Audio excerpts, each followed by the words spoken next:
Passo a palavra a Vossa Senhoria para que faça o seu depoimento inicial durante 20 minutos. Bom dia a todos. Um dia muito especial para estar aqui hoje. Depois de 8 meses, é a primeira oportunidade que tenho de poder trazer a verdade acerca dos fatos do período eleitoral e o pós-período eleitoral em razão dos bloqueios nas rodovias federais. Então, agradeço muito, senhor presidente, qual o cumprimento, deputado Arthur Maia, o senador Cid Gomes, hoje substituído pelo deputado Evair de Mello, o senador Magno Malta, que é o segundo presidente, e a senadora Elisiane Gama, que é a relatora desta comissão. Cumprimento também todos os senadores e deputados federais aqui presentes. E a gente queria, presidente, ter feito uma apresentação, não foi autorizado, né? Então a gente teve que se readequar para fazer uma fala rápida aqui nesses 20 minutos. Nós temos aqui 2 memoriais, que são mais de 300 laudas que comprovam tudo que eu vou afirmar aqui hoje, que será encaminhado oportunamente, se permitido, à comissão para juntada nos autos, onde a gente vai ter a possibilidade, pela primeira vez, de combater esta que foi a maior injustiça já realizada na história da Polícia Rodoviária Federal, que nos próximos dias completa 95 anos. Então nós teremos essa oportunidade. As informações aqui, nenhuma delas de cunho pessoal, todas dos bancos de dados da Polícia Rodoviária Federal, das instituições de segurança do Brasil. Eu acho que hoje os nossos policiais rodoviários federais, que há tempo, há 8 meses, têm estado muito triste. Uma instituição soberana, uma instituição de Estado, uma instituição que nasceu para salvar vidas no Brasil, uma instituição que nos últimos anos se destacou. Nos últimos 4 anos, por exemplo, são dados internacionais, somos a instituição que mais apreendeu droga no mundo. Apesar de termos apenas 2% do efetivo policial no Brasil, fomos a instituição que nos últimos anos mais combateu os crimes ambientais. A instituição que mais defendeu os direitos humanos com a retirada de trabalhadores escravos em diversas regiões do Brasil. A apreensão de arma, o trabalho contra a pedofilia. No ano passado fomos reconhecidos pela CGU como o órgão mais transparente do Brasil. E ainda em 2022 fomos reconhecidos pela Secretaria Digital do Governo Federal como o órgão com mais avanço tecnológico do Brasil em sua história. Então, uma instituição que cuida das pessoas, que tem isso desde a sua formação, uma instituição que talvez a que mais trabalhou na defesa do SUSP, que é o novo sistema de segurança pública, com mais de 350 convênios assinados com polícias estaduais e polícias guardas municipais nos últimos anos. Mas eu irei falar, a princípio, né, o que eu tenho informações aqui é do dia da eleição, né, primeiro e segundo turno, e os fatos posteriores, e naturalmente, se tiver alguma coisa relacionada a 8 de janeiro também, irei responder. Mas nessa data, né, 8 de janeiro, inclusive, eu já estava fora do cargo de diretor-geral e também já estava fora da instituição, porque eu me aposentei ainda no mês de dezembro. Relacionado aos fatos, é uma breve, muito breve afirmação que eu farei aqui e estarei pronto depois para provar todas as afirmações em razão desses documentos que estão aqui e as informações que estão na minha memória daquilo que eu tomei conhecimento. Então, farei alguns tópicos aqui para facilitar o entendimento dos senhores, né? O que se falou muito é que a PRF, no segundo turno da eleição, direcionou a sua fiscalização para o Nordeste brasileiro. Entendeu? Isso não é verdade. Não é verdade porque o Nordeste brasileiro é o local que nós temos 9 estados, 9 superintendências, temos a maior estrutura da PRF no Brasil, a maior quantidade de unidades da PRF. No estado do Nordeste também se encontra hoje lotado, há muito tempo, o maior efetivo da instituição. É no Nordeste brasileiro também que está a maior malha viária de rodovias federais do Brasil, está no Nordeste brasileiro. O Nordeste brasileiro também, onde a gente tem a maior quantidade de acidentes com vítimas de todas as regiões do Brasil. É o Nordeste também que tem a segunda maior frota de ônibus do Brasil. Se a gente retirar a cidade de São Paulo da região Sudeste, o Nordeste é a região que tem a maior frota de ônibus ou vans do Brasil. O Nordeste também é onde, infelizmente, nas últimas 5 eleições, foram feitas a maior quantidade de prisões acerca de crimes eleitorais, nas 5 eleições. É no Nordeste também que a gente tem o maior registro de apreensão de arma de fogo, e devemos lembrar que na última eleição foi proibido, né, o trânsito e a aproximação de zonas eleitorais de pessoas armadas, mesmo aqueles que tinham porte. Então a PRF tinha também essa obrigação. E lembrar que as polícias ostensivas trabalham com georreferenciamento e estatística. Nós não somos uma polícia judiciária que tem algumas informações privilegiadas em razão da sua atividade. Então nós trabalhamos sempre em cima de georreferenciamento e em cima de estatística. O outro questionamento é que nós tínhamos uma fiscalização excessiva no Nordeste. Então, nós tivemos 694 pontos de fiscalização no dia 30 de outubro, que foi o segundo turno da eleição, e o Nordeste, assim, junto com o Norte, foi os locais que a polícia menos realizou fiscalização. Onde mais se fiscalizou foi no Sudeste, depois no Sul, no Centro-Oeste, e o Nordeste, empatado com o Norte, ficou em 4ª posição. Nós tivemos, em média, 25 locais de fiscalização por estado no Nordeste no segundo turno. Falou-se também que se encaminhou ao Nordeste brasileiro a maior quantidade de recursos para a operação.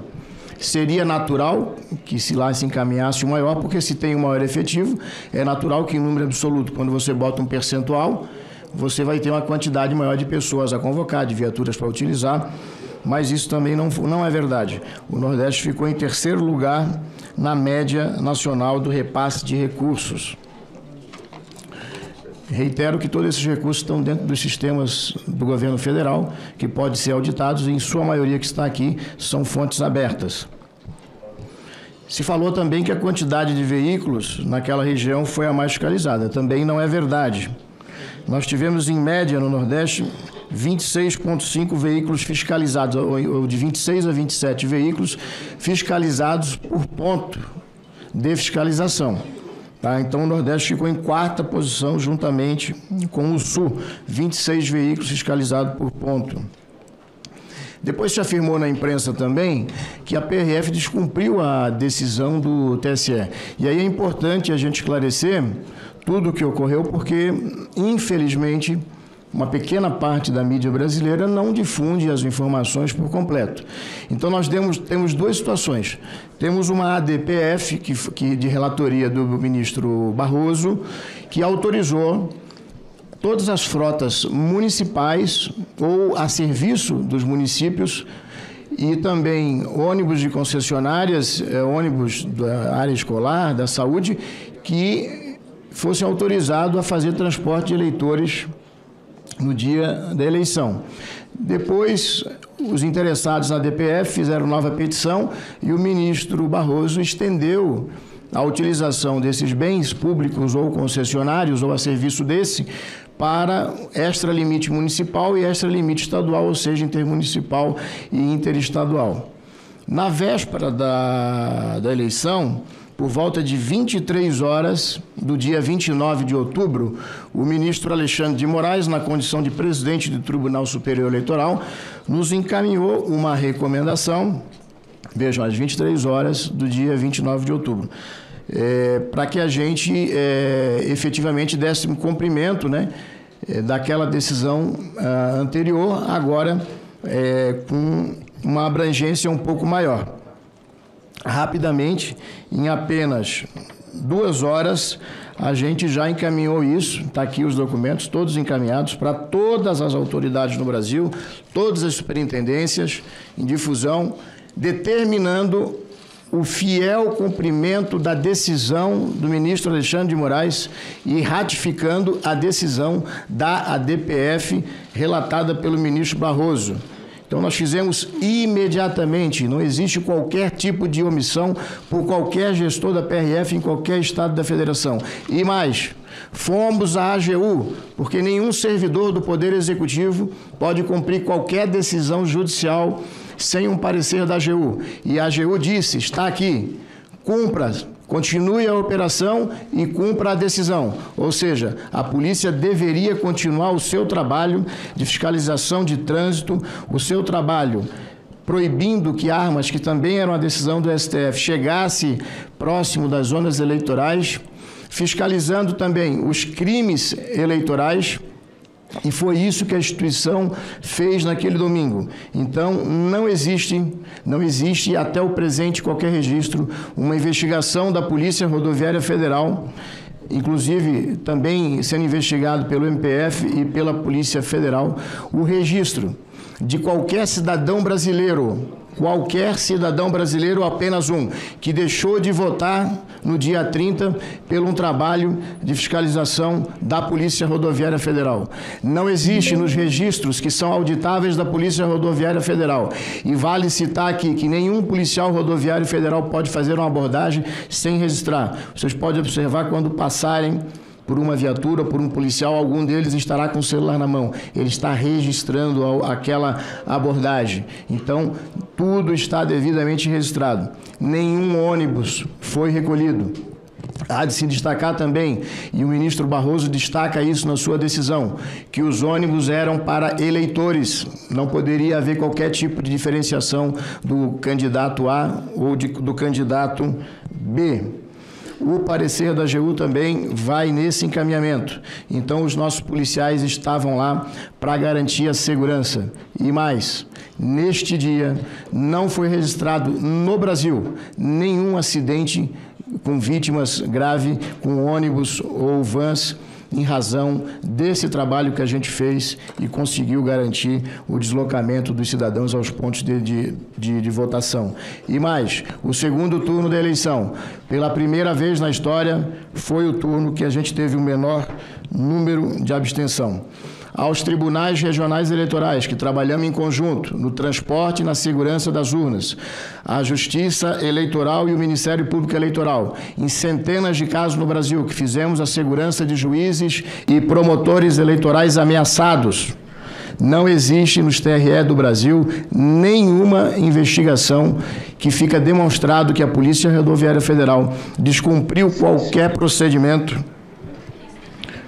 procedimento em relacionado às decisões e qualquer outra norma dos colegiados dos tribunais, do Tribunal Regional Eleitoral, TSE e dos TREs.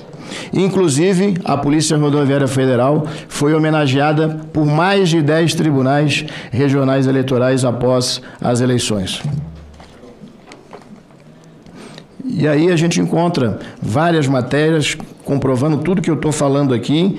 Inclusive, na semana passada, o MPF, lá no Pernambuco, arquivou mais um procedimento, porque não foi encontrado nada que desabonasse a conduta dos nossos policiais. Mas como que iniciou toda essa situação? Eu explico aos senhores. A gente vinha trabalhando dentro da instituição, nós passávamos um momento difícil, um momento de descontentamento de parte do público da instituição. Por quê? Em 2019 foi aprovada a reforma da Previdência, que trouxe muito prejuízo aos policiais civis da União, dos estados e dos municípios. Então, muitos policiais já haviam um descontentamento muito grande. Segundo, foi prometido que no ano de 2019 a instituição receberia uma carreira melhorado, ou seja, um salário melhor, haveria um reconhecimento, uma organização, e o Ministério da Economia não aprovou. E isso criou um grau de descontentamento muito grande na instituição. Além disso, nós chegamos a 13 mil policiais nos últimos 4 anos, foi o maior ingresso de policiais na história. Grande parte dos nossos policiais também eram eleitores do eleito presidente Lula. Além disso, é um crime impossível, que não ocorreu e não tem como. Como que nós falaríamos com 13 mil policiais no Brasil, explicando qual era a forma criminosa de operar, sem ter uma conversa por WhatsApp, Telegram, sem ter uma reunião com esses policiais em qualquer delegacia do Brasil, sem ter um e-mail enviado, Será se nenhum desses policiais, que é um número grande de policiais na Polícia Rodoviária Federal, que são de ideologia progressista, de esquerda, será se esse grande efetivo que vão ter que trabalhar mais 7, 8 anos em razão da reforma da Previdência, nenhum participou, ouviu no corredor alguma coisa? Não tem como fazer uma situação dessa, envolver 13 mil policiais lá em Chapuri, no Acre, em Tartarugazinho, lá no Amapá, lá em Uruguaiana, no Rio Grande do Sul, sem ter uma simples conversa de corredor.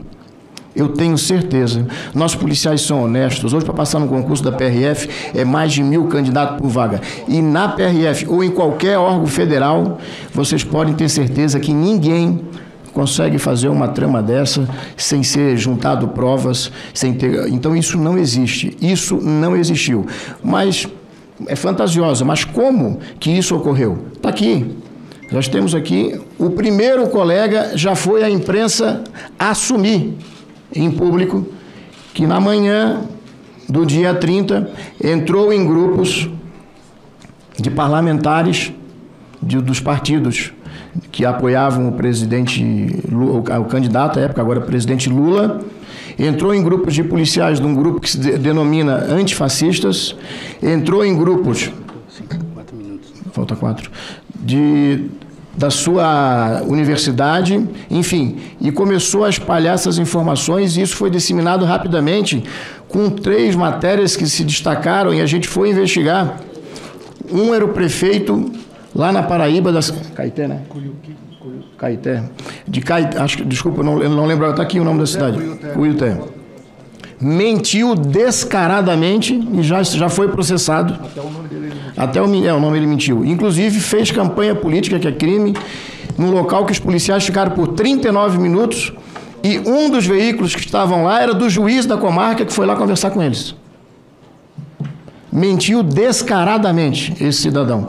O outro, uma senhora que estava dentro de um ônibus lá em Benevides. Está o registro aqui, não tem como burlar. O ônibus ficou parado por 14 minutos no local, com o tacógrafo estragado, e a polícia ainda fez a escolta do ônibus até a área de votação. Ninguém deixou de votar. Então, um dia, uma briga muito grande dos dois lados. E aí eu, na condição, se fosse um parlamentar de esquerda, recebo uma informação de um policial rodoviário federal, porque aí foi para os grupos, né? Eu também acreditaria. E a imprensa pegou e propagou. E quem é que conseguia naquele dia? A gente falava, e a imprensa não queria saber. O momento estava muito quente, era um problema político, não era um problema de segurança pública. O que fizeram com a instituição, esses policiais, que é um grupo muito pequeno, são covardes. Covardes, quebraram o juramento que fizeram, defender as pessoas, defender os bens, defender a vida, defender o Brasil, a instituição. Se teve alguém que atuou nessa eleição para que tudo ocorresse bem, foi a Polícia Rodoviária Federal. Tudo que eu estou falando para vocês aqui eu tenho prova. Eu não vou colocar uma palavra a mais. Tudo aqui a gente tem prova para demonstrar para vocês. Por isso que eu digo que hoje é um dia especial. Há muito tempo estava com vontade de falar, mas vai falar como? A gente respondia os e-mails para a imprensa, não se publicava nada. Pelo contrário, queria humilhar as pessoas, chamar uma instituição dessa aqui honrada. E vou falar mais. Falta quantos minutos? Em 184 pontos que a PRF fiscalizou lá no Nordeste, adivinhe, o menor índice de abstenção da história do Nordeste foi onde a PRF estava. Que coincidência. Enquanto que o Nordeste teve no segundo turno um nível de abstenção de menos 0,32 nos 1.610 municípios, onde a PRF fiscalizou, o índice de abstenção foi menor, 0,13. São dados do TSE. Mas a PRF trabalhou para prejudicar Presidente, 1 minuto eu consigo terminar. A PRF atuou em locais específicos para prejudicar o candidato atual presidente Luiz Inácio Lula da Silva. A PRF operou em 618 pontos no Brasil. Em 310, segundo dados agora de abril do TSE, venceu o presidente Lula. Em 318, venceu o presidente Bolsonaro. Então, a PRF atuou mais nos locais onde o presidente Bolsonaro venceu 318, do que nos locais que o presidente Lula ganhou, com 310. A PRF trabalhou para prender ônibus, principalmente no Nordeste. Não, isso não é verdade. De todos os veículos fiscalizados no Nordeste, apenas 3% foram os ônibus.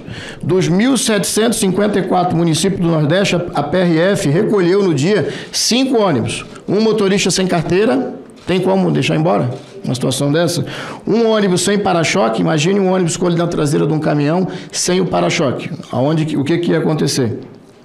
Um com o vidro quebrado, e um ônibus que estava sem retrovisor. Não há a mínima condição de um policial liberar um veículo desse para... Inclusive, um dele estava vazio, nem estava levando eleitor. Era da empresa que limpava a rodovia lá. Não tinha condição. E o que fez os policiais? Deram as condições para o transbordo e todas as pessoas foram votar. Já falei que, infelizmente, nas 4 eleições, mais de 50% dos crimes eleitorais são no Nordeste, mais de 10 milhões no Brasil recolhido, acho que é um dado importante saber de quem era esse dinheiro, mais de 10 milhões a PRF apreendeu. Depois, o finalzinho aqui já, presidente. A PRF foi omissa no dia 31/10 e seguinte, antes do ministro Alexandre de Moraes, na segunda-feira, tomar a decisão, que foi extremamente importante para a PRF, porque fez os outros órgãos federais, estaduais, municipais se mexerem. Porque nas prefeituras... 30 segundos, presidente, se eu permitir. É muito importante essa informação. Pois não. Só fala de 30 segundos. Os prefeitos guardaram as máquinas e os caminhões, o pessoal tocava fogo na rodovia, para não ajudar a gente. Nos estados, todo mundo tirou o time. E o ministro Alexandre de Moraes foi muito importante nas suas decisões, porque ele vinha, nos trazia, nós tínhamos contato direto, inclusive no domingo, eu pedi audiência para ir lá falar com ele, para explicar o que estava acontecendo. Mentira o que a imprensa falou aí. Eu que fui lá. E o ministro foi solidário com a instituição. Façam o que é correto. E às 17 horas ele deu a entrevista e explicou o que tinha acontecido. Então, antes da decisão dele de segunda, já é dia 1º de novembro, nós já tínhamos aplicado 900 multas no pessoal que estava trancando a rodovia. Mais de 20 milhões, um total de 10 mil multas aplicadas. Todas as lideranças foram identificadas antes da decisão, com 24 horas.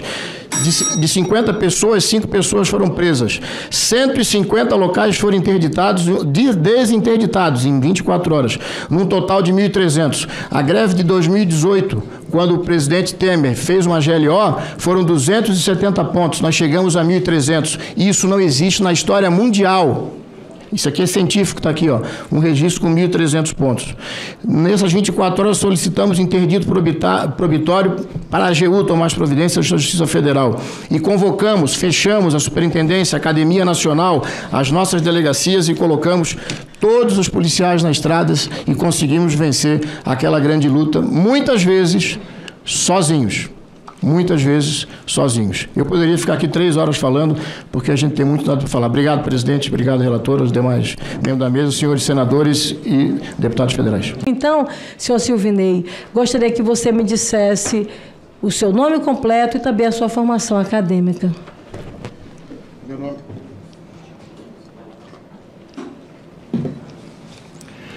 Meu nome é Silvinei Vasques. Eu sou graduado em Economia pela Universidade Federal de Santa Catarina, sou graduado em Administração pela Universidade do Estado de Santa Catarina, sou graduado em Direito pela Universidade do Vale de Itajaí de Santa Catarina, sou graduado em Segurança Pública pela Universidade do Sul de Santa Catarina, tenho 7 pós-graduações e especializações, uma na área de Logística, em Segurança Pública, em Direito Criminal, em Estudos Superiores, em Transporte, e o MBA em Gestão Empresarial. Sou mestre em Administração na área de Gestão de Pessoas e concluí todos os créditos do doutorado em Direito na Universidade Católica da Argentina. E na área de formação técnica, eu possuo todos os cursos que a Polícia Rodoviária Federal disponibilizou desde o início da minha carreira, com cursos destacados também nos Estados Unidos, na SWAT, em Los Angeles, em 1999, e também no Departamento de Estado americano, ICE, nos crimes transfronteiriços, no ano 2015, se destacam. Mas eu tenho mais de 20 cursos policiais e recebi na minha carreira mais de 100 comendas de reconhecimento pelo trabalho que eu fiz nesses 29 anos de serviço público policial e 6 anos no comércio. Eu trabalhei 35 anos da minha vida e trabalho desde os 12 anos de idade com carteira assinada. Fui comerciário até os 18 anos, depois entrei para as instituições policiais. O seu mestrado que o senhor faz referência ao mestrado feito na Espanha? Eu fiz o mestrado foi especificamente? Na Espanha. Fiz mestrado na Espanha, na área de administração. Esse mestrado, ele recebeu um custo da ordem de R$144 mil, custeado pela própria Polícia Rodoviária Federal? Não, paguei do meu bolso. Isso aí não existe. Isso aí fake news foi lançado. Não tem a informação, não consta a informação, o senhor não reafirma, então, que houve um custeio por parte da Polícia Rodoviária Federal. Reafirmo nem deste curso da Espanha, de nenhum outro curso. Eu reafirmo para a senhora que o mestrado que eu fiz eu paguei com recurso próprio e que essa matéria é uma fake news de um mestrado que a Polícia Rodoviária Federal encaminhou vários colegas, mas eu não participei desse mestrado. Infelizmente, não deu tempo. Se tivesse, eu iria, porque acho que mereço. Trabalhei 30 anos. E a gente já mandou fazer mestrado no exterior, mais de 100 policiais. Mestrado, doutorado.